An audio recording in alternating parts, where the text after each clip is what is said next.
नमस्कार दोस्तों, स्वागत है आपका PW हिंदी मीडियम के इस खास वीडियो में। आज के वीडियो में हम बात करेंगे, अगर आपके सबसे बड़े आविष्कार से दुनिया में तबाही मच जाए, क्या आप इसे अपनी विरासत मानेंगे?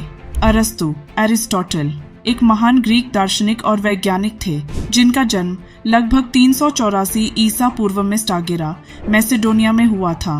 वे प्लेटो के शिष्य रहे और बाद में अपने स्वयं के दार्शनिक विचार विकसित किए। उनके विचारों ने पश्चिमी दार्शनिकी, विज्ञान, राजनीति और नैतिकता पर गहरा प्रभाव डाला। यहाँ उनके जीवन, कार्यों और विचारों का विस्तृत विवरण प्रस्तुत किया गया है। जीवन परिचय। प्रारंभिक जीवन। अरस्तु का जन्म एक चिकित्सा परिवार में हुआ। उनके पिता निकोमैचस एक चिकित्सक थे। वे युवावस्था में एथेंस आए और प्लेटो के अकादमी में अध्ययन करने लगे। शिक्षा और प्रभाव। अरस्तु ने प्लेटो से गहन ज्ञान प्राप्त किया, लेकिन बाद में उन्होंने कई प्लेटोनिक सिद्धांतों का विरोध किया। अकादमी में लगभग 20 साल बिताने के बाद उन्होंने अपने स्वयं के विचार विकसित किए। निष्कासन और बाद का जीवन। प्लेटो की मृत्यु के बाद अरस्तु एथेंस छोड़कर मैसेडोनिया चले गए, जहां उन्होंने अलेक्जेंडर ग्रेट की शिक्षा दी। कुछ वर्षों बाद वे वापस एथेंस लौटे और अपने स्वयं के स्कूल लीसियम की स्थापना की। मुख्य कार्य। अरस्तु के लेखन का दायरा बहुत विस्तृत था, जिसमें निम्नलिखित प्रमुख कार्य शामिल हैं। नैतिकता, निकोमाकियन एथिक्स। यह कार्य नैतिकता और चरित्र निर्माण पर आधारित है। इसमें उन्होंने मध्यम मार्ग, गोल्डन मीन का सिद्धांत प्रस्तुत किया। राजनीति, राजनीतिक, पॉलिटिक्स। इस पुस्तक में अरस्तु ने विभिन्न प्रकार की सरकारों और उनके गुण दोषों का विश्लेषण किया है। उन्होंने लोकतंत्र, ओलिगार्की और तानाशाही के स्वरूपों की तुलना की।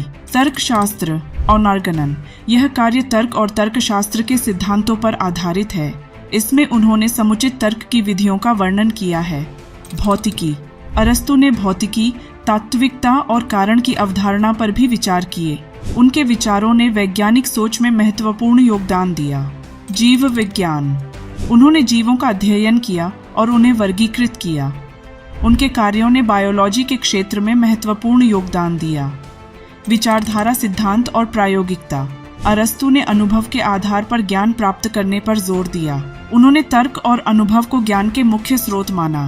वास्तविकता का सिद्धांत। उन्होंने कहा कि वास्तविकता को समझने के लिए हमें उसके कारणों और अंतर्निहित सिद्धांतों की खोज करनी चाहिए। राजनीतिक सिद्धांत।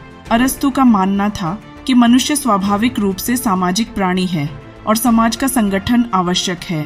विरासत। अरस्तु के विचारों ने न केवल ग्रीक दार्शनिकी पर, बल्कि संपूर्ण पश्चिमी दार्शनिकी और विज्ञान पर गहरा प्रभाव डाला। उनके कार्यों का अध्ययन आज भी विभिन्न क्षेत्रों में किया जाता है और उनकी अवधारणाएं आधुनिक दार्शनिकी, नैतिकता और राजनीति में महत्वपूर्ण स्थान रखती हैं। अरस्तु का योगदान आज भी प्रासंगिक है और उनके विचार विभिन्न विषयों पर विचार करने के लिए आधार प्रदान करते हैं। तो दोस्तों, यह था अरस्तु, एरिस्टोटल के आविष्कार, जो हमें हर रोज की गतिविधियों और पूरे ब्रह्मांड की गति को समझने में मदद करते हैं, जिसने विज्ञान की दिशा को हमेशा के लिए बदल दिया। उम्मीद है कि आपको यह वीडियो पसंद आया होगा। अगर आपके कोई सवाल हैं या आप किसी अन्य विषय पर जानना चाहते हैं, तो कमेंट्स में हमें ज़रूर बताएं। मिलते हैं PW हिंदी मीडियम चैनल पर अगली बार एक और रोमांचक वीडियो के साथ। धन्यवाद।